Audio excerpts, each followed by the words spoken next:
bienvenida. Adelante, adelante. No llegaba más. El camino es largo. ¿Qué tal? ¿Cómo estás? Qué Gusto. bienvenida. Bueno, ¿Cómo les va? a ver, porque hemos tenido 1000 mensajes. ¿Intendente o intendenta? De las dos maneras, porque en realidad se debe decir correctamente la intendente, pero la Real Academia desde hace un tiempo admite la presidenta y la intendenta, porque Muy son de Así la que misma se puede decir familia. de las dos maneras. Se puede decir Quedamos ahora ya hace bárbaros. unos años de las dos maneras. Quedamos bárbaros Perfecto. entonces. Quedamos bárbaros de todas formas.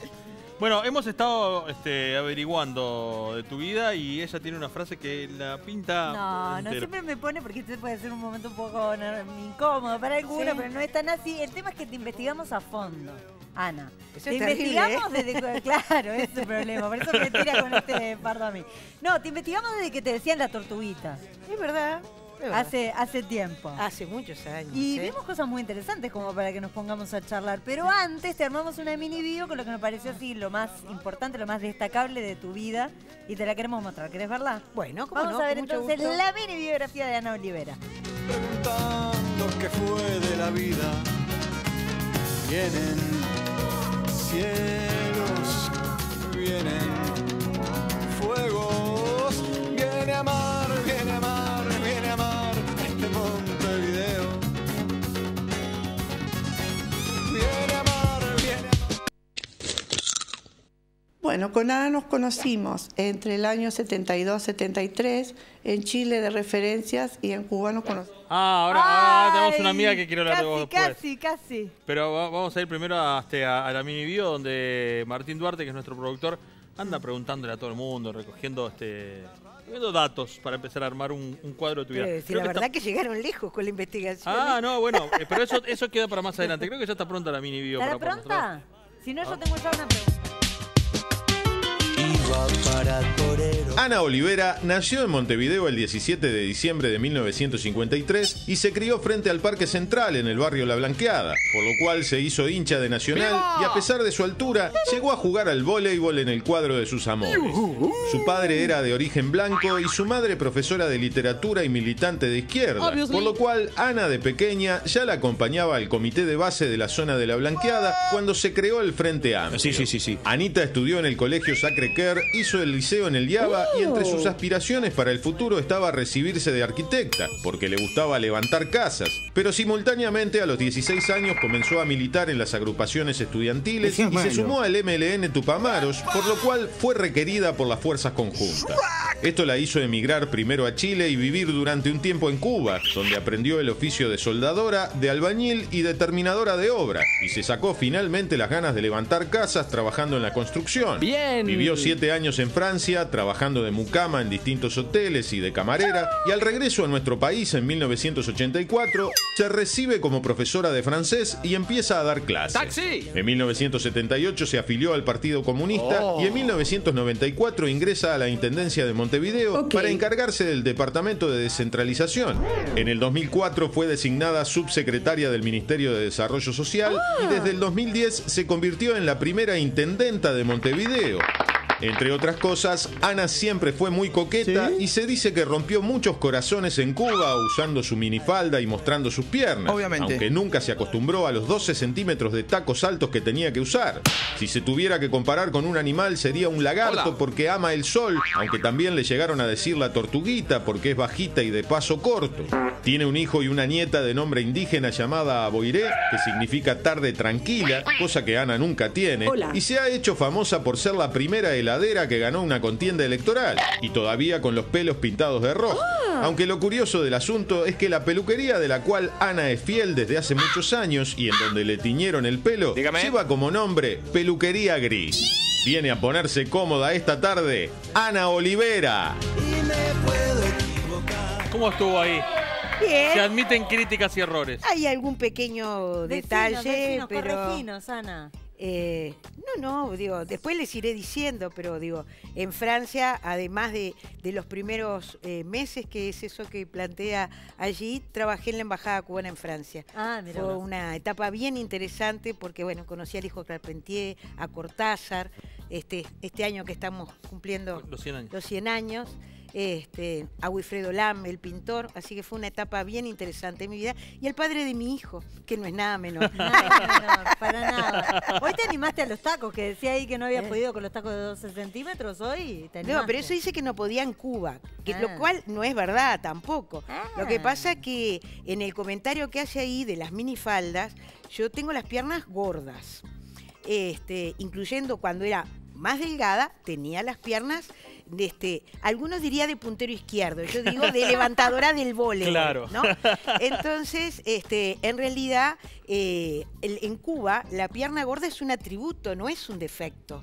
Mira. Entonces te decían, pero chica, tú eres criada a calabaza, que era como que era criada a zapallo, ¿viste? Que eso, pero era un atributo. Entonces, bueno, y aparte siempre, digo, gorda, flaca, digo, ahí no tenés problema en romper corazón. Dijiste armadora de voleibol, ¿te gustaba jugar al voleibol y jugabas armadora? Me encanta jugar al voleibol. Tenía 11 años cuando jugué al voleibol en Nacional, medía exactamente lo mismo que ahora, 1,52 m. Tuve compañeras en el equipo, obviamente, muy exitosas, que no es mi caso, pero la verdad que es un deporte que me encanta. Mirá ¿No has vos. tenido oportunidad ahora de colarte en ningún... No, bueno, no ahora siendo intendenta, pero en algún fin de semana, verano, algo, nada? En una época sí, viste que la UJC a veces organiza campamentos en verano, y entonces una vez, creo que para tratar de ver lo horrible que jugaba, me invitaron a jugar en la arena, aparte que es más complicado Sí. Claro. que jugar, pero bien, sí, Bien. pero me gusta. Vayamos un poquito para atrás a tu niñez. Tenías un papá que era del Partido Nacional Es verdad, y una madre que era Frente Amplista. es así. ¿Cómo te conjugabas ahí? Y somos una típica familia uruguaya, donde los domingos al mediodía se discutía mucho de fútbol y de política, porque además yo salí como mi papá de Nacional, pero mi mamá es de Peñarol. O sea que en mi casa discutíamos de fútbol, discutíamos de política, la vecina se metía. En épocas difíciles, cuando las discusiones, sobre todo en la década del 70, eran muy fuertes, llegó a opinar, pero así somos las familias uruguayas, porque simultáneamente con eso, mi padre y mi madre fueron uno solo en la época de la lucha contra la dictadura y en respaldarme en los años que estuve en el exilio, que fueron unos cuantos. Claro, porque vos querías ser arquitecta. ¿Empezaste a estudiar arquitectura? Hice preparatorios de arquitectura porque, bueno, me gustaba, en realidad después descubrí que lo que me gustaba era construir. Me encantó la foto esa de levantar la pared, porque para mí fue una experiencia inolvidable. Ahora vamos a llegar, porque eso fue en el exilio. ¿Cómo fue Sí. que empezaste a militar y que tenés que decidir irte del país? Bueno, en realidad empecé a militar, como ahí bien dice, en el movimiento estudiantil. O sea, desde que terminé cuarto de liceo ya sabía que iba a ir a militar en el IABA, porque unas compañeras que habían salido antes de cuarto ya se habían ido al IABA y militaban en el Frente Estudiantil Revolucionario. Por lo tanto, salí de cuarto de liceo, al IABA y me incorporé en el Frente Estudiantil Revolucionario. ¿Cómo te incorporaste al MLN? En el año... ¿Qué te hizo acercarte al MLN? Era un momento también en el que había mucho movimiento estudiantil, mucho movimiento, digamos, intelectual también se estaba acercando. Iba cerca del MLN, ¿no? Pero meterse dentro del MLN no era tan fácil, creo. Bueno, en realidad, pensemos en esa década, en la década del 70, donde había una profunda admiración por lo que hacía el MLN. Yo puedo decir, me tocó estar clandestina y viví en casas de familias no frente amplistas, no de izquierda, que me dieron acogida. Sobre todo siempre recuerdo una familia, la familia cristiana, le decimos en mi familia, porque además el padre de esa familia me sacaba a las 6 de la mañana de la casa en su camioneta y yo volvía a ingresar a la casa a las 12 de la noche. Y era también una persona blanca, que era amigo de mi padre, porque eran, bueno, oriundos de Cardona los dos. ¿Qué edad tenías por ahí, por esa época? En esa época yo empecé a militar con 16 años y fui requerida con 18 años. ¿Y cómo, porque recién hablamos de la familia blanca, frente amplista, blanca izquierda, ¿cómo se plantea eso cuando, bueno, o cuando se lo decís o cuando se enteran? Porque eras una gurisa. Era una gurisa, Con pero todos los riesgos que en primer implica eso. lugar, mi militancia estudiantil siempre fue pública. Claro. O sea, mis padres sabían que yo militaba en el movimiento estudiantil y en mi casa venían mis compañeros de clase, en mi casa se discutía de política, es decir, era de esas familias donde los amigos venían y pasaban. Claro. Y además mi madre, que es profesora de literatura, nos daba clases a todos, porque yo supongo que debe ser igual ahora, pero en esa época, si eras militante, además tenías que ser buen estudiante. Claro. Entonces, bueno, ella nos daba clases, veníamos 10, 12 personas a casa. En esa época yo te puedo decir que compañeros de militancia y de estudios, el Pancho Ventrame, el actual ministro de Vivienda, Herbert Inchusti, el que fue secretario general de la Intendencia, María Urruzola, que no era comunista, que era comunista, no era el MLN, estaba en la clase Claro. de al lado, es decir, éramos esa generación. Entonces, en realidad, digamos que fue un signo de la época que muy jóvenes estábamos en el movimiento estudiantil y además en el apoyo a las reivindicaciones obreras también, ¿no? Era la época de obreros estudiantes unidos y adelante.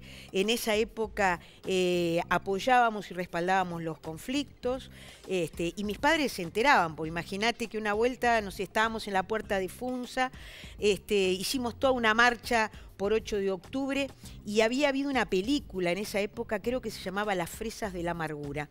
Y entonces en esa película los estudiantes hacían una sentada y a nosotros se nos ocurrió hacer la sentada en la 15, porque está en el mismo lugar de donde estaba hace 40 años atrás.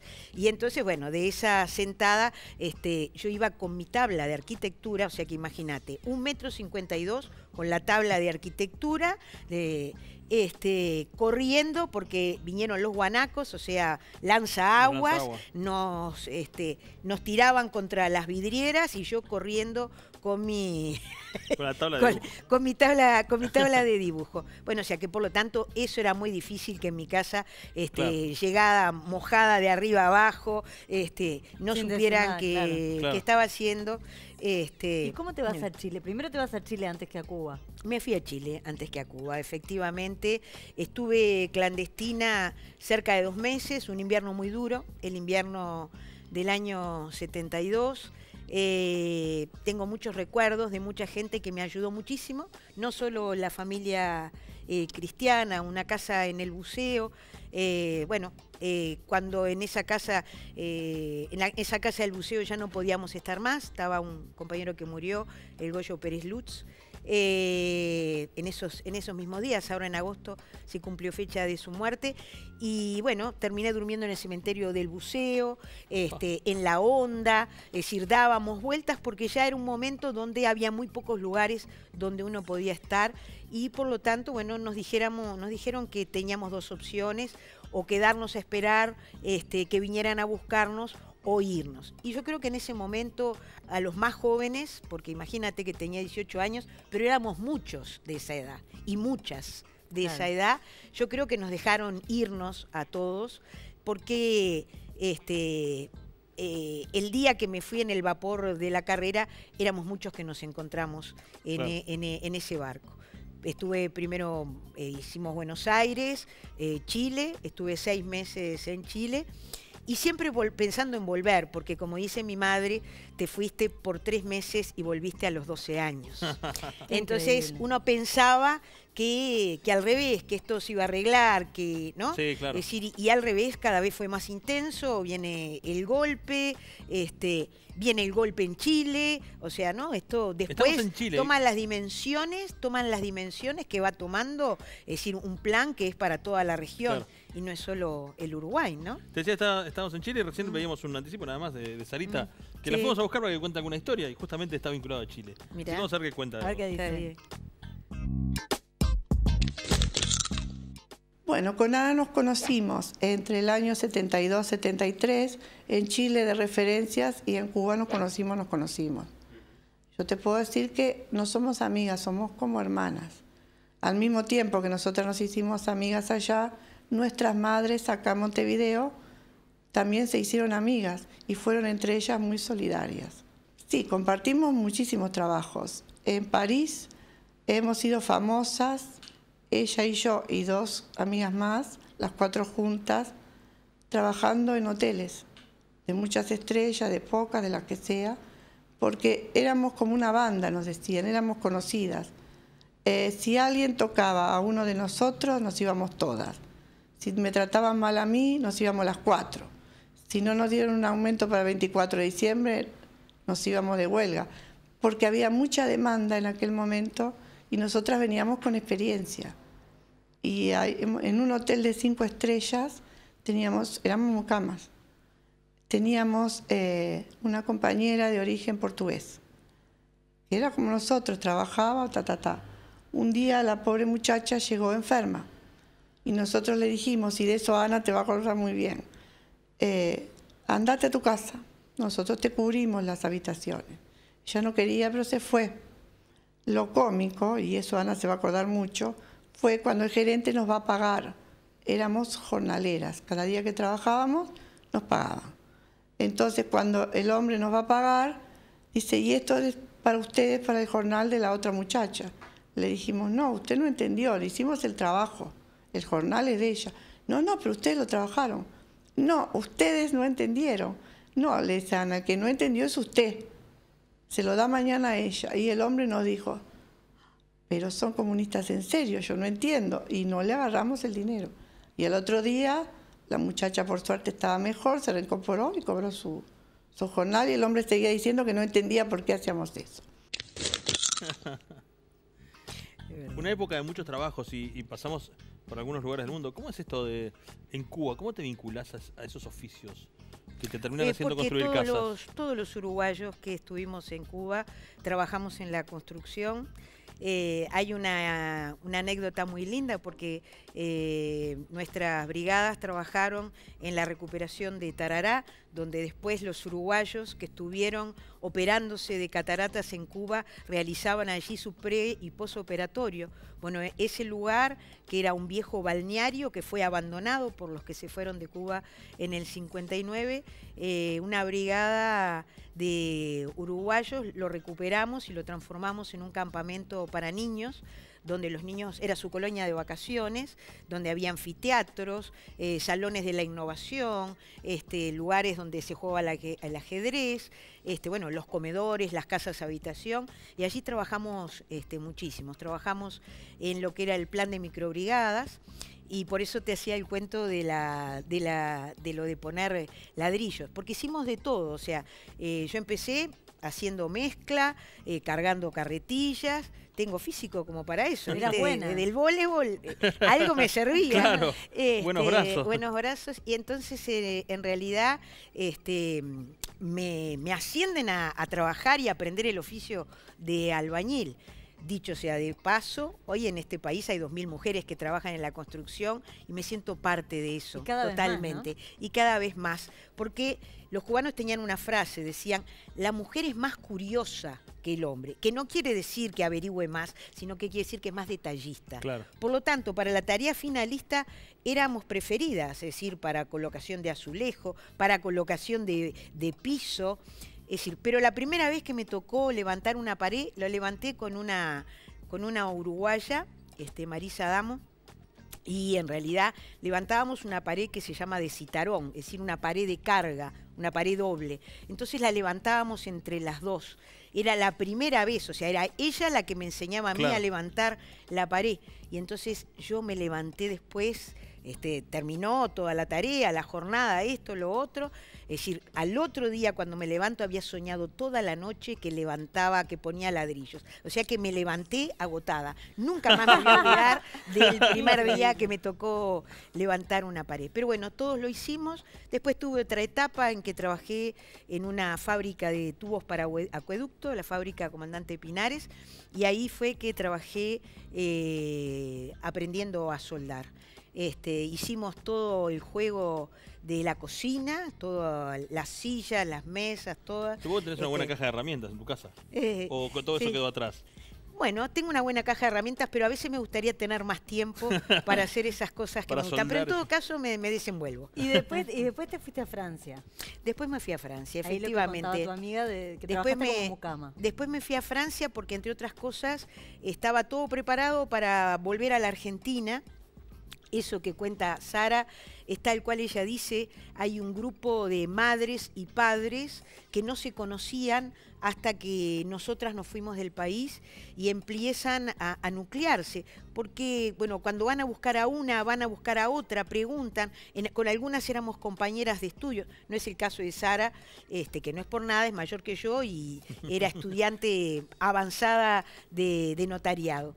Y que es vecina de por acá, además. Y en realidad nuestras madres se hicieron muy amigas y juntas fundaron el Comité de Familiares de Exiliados, la gran mayoría de nuestras madres y nuestros padres.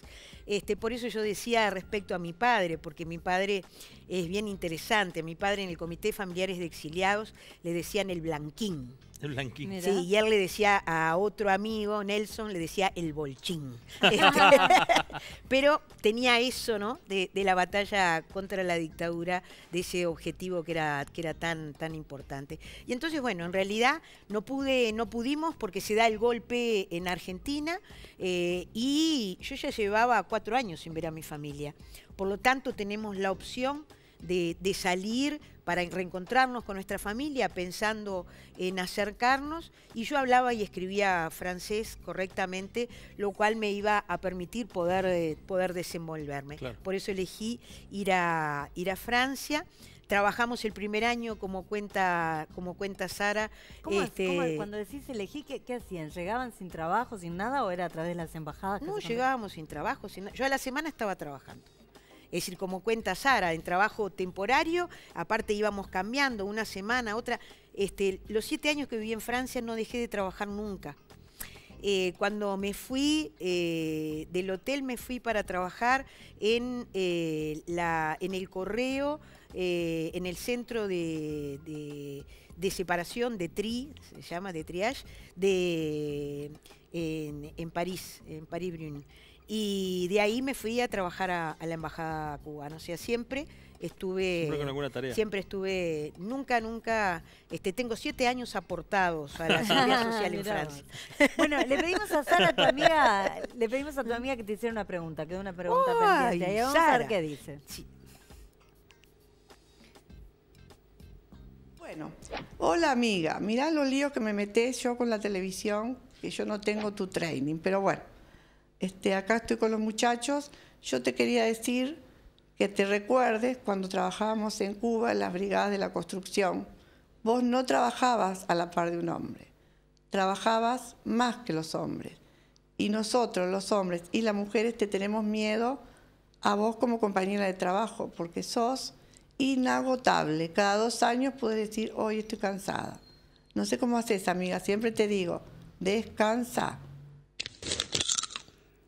Es verdad, siempre me dice eso y yo tengo varios amigos que por suerte, bueno, eso es lo que uno construyó en esos años de exilio, que fueron amistades profundas que continúan hasta el día de hoy.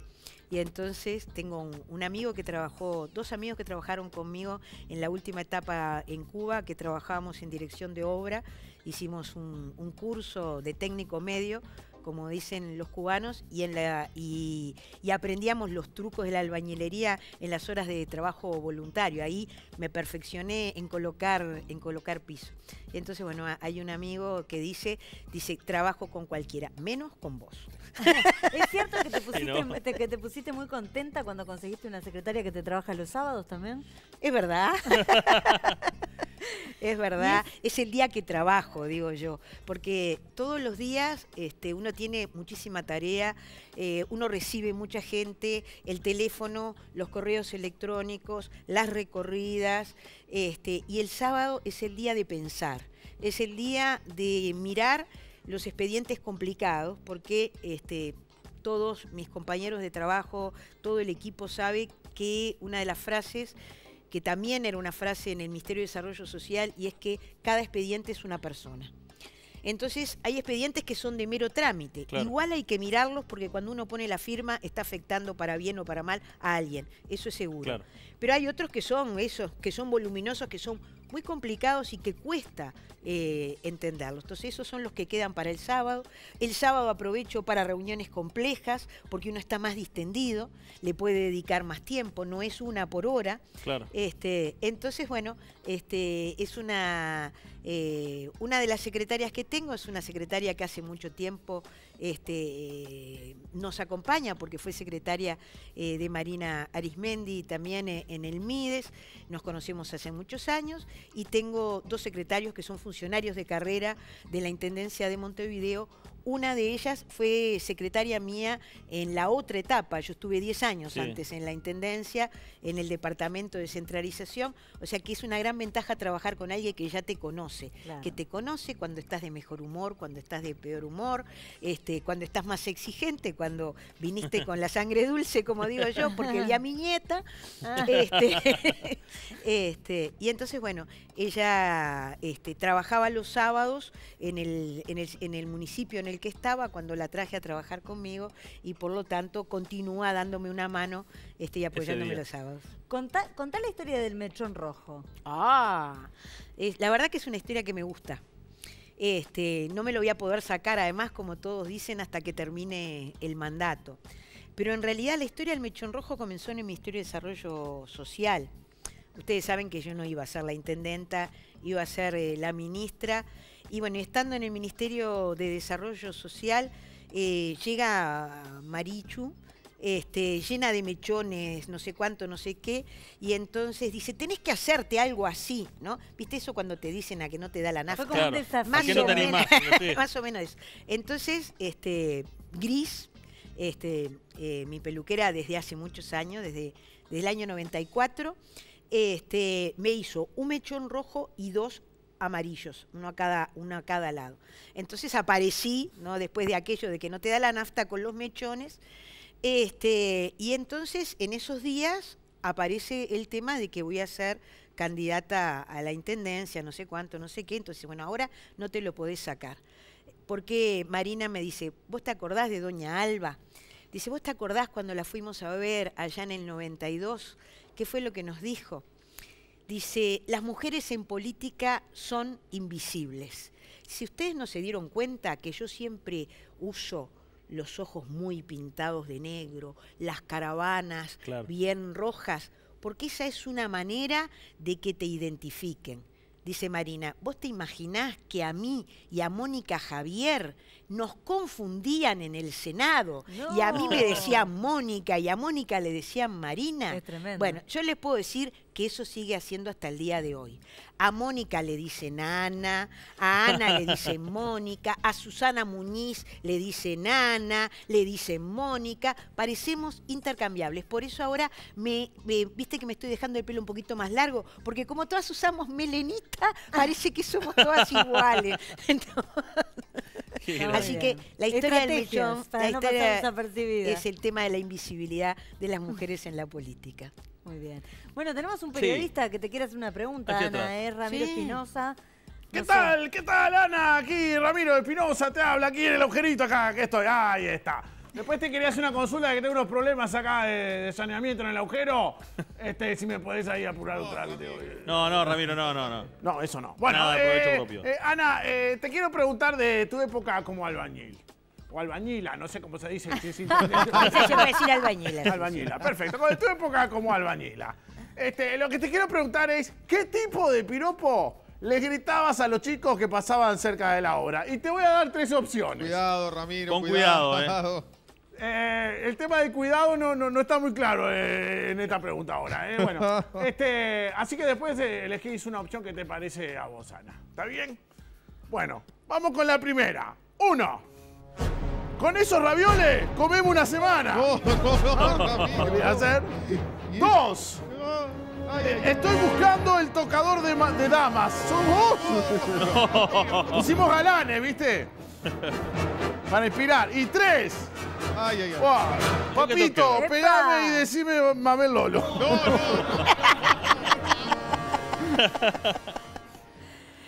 Bueno, a ver, opto por la primera. Por la me primera. Gusta, la primera me gusta. Pero yo les voy a hacer una confesión. ¿Puedo, Ramiro? ¿Cómo no? ¿Cómo no? ¿Sí? Claro. En realidad, aquí en este país, lo de los piropos es una cosa más complicada que en Cuba. Porque en Cuba, efectivamente, los hombres dicen piropos y las mujeres contestan a los Upa. piropos. Así que les voy a contar, si tengo 2 Sí. minutos, una Sí, anécdota. dale. Tenemos con Sara 2 amigos, una pareja que recién se reencontraba porque él estaba en Cuba y ella había salido de la cárcel y había llegado a Cuba. Y otra amiga que le decimos la veterana, que bueno, cumplió 80 años, yo soy sexagenaria, era la veterana. Claro. Cuando yo la conocí cuando yo tenía 19 años, yo tenía 39, era terrible vieja, sin duda alguna. Entonces, primer día, vamos, que llegan, bueno, llega nuestra amiga Zuleika, y entonces vamos a ver un ciclo de cine mexicano que había en un cine en La Rampa. Se había roto el aire acondicionado, un calor espantoso. Bueno, la cuestión es que salimos y Zuleika y el canario van caminando adelante de nosotros y América y yo vamos atrás con nuestras minifaldas correspondientes. Entonces vienen 2 atrás de nosotras diciéndonos que de dónde somos, que no sé cuánto, que no sé, todo agradable, ¿no? Y nosotras bien uruguayas duritas así, derechitas, rampa abajo. Al final se cansaron y dijeron, pero Guajira, ¿de dónde eres? De Pinar del Río, que es como decir Canaria. Claro. Más o menos exactamente lo mismo. Canaria, ¿de dónde son? Que ustedes no contestan. Entonces, en realidad después, eso era el principio, después aprendimos que las mujeres se dan vuelta y contestan responden. alguna galantería también. Muy Acá si te das vuelta y Buenísimo. contestás, no sé cómo termina. Buenísimo. Si pasara acá, me parece que varios muchachos no dejan de decir piropos.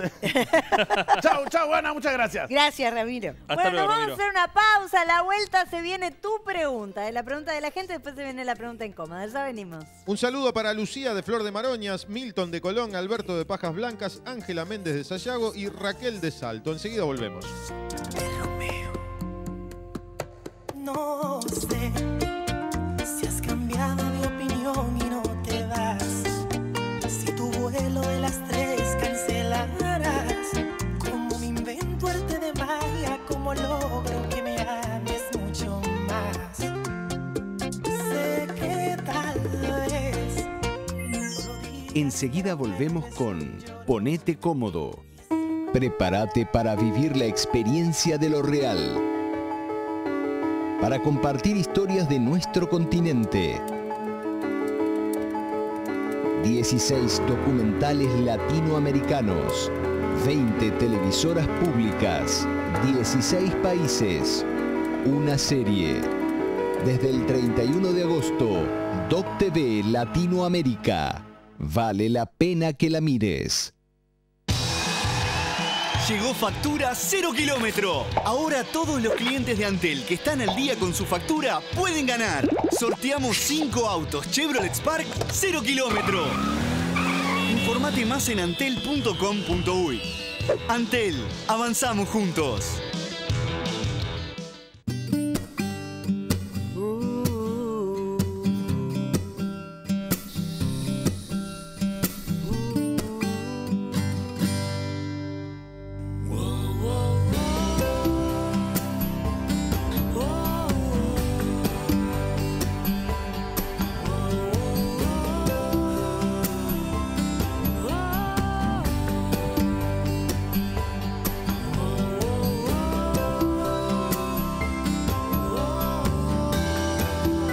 Luego de 100 años, la naturaleza y la tecnología vuelven a encontrarse.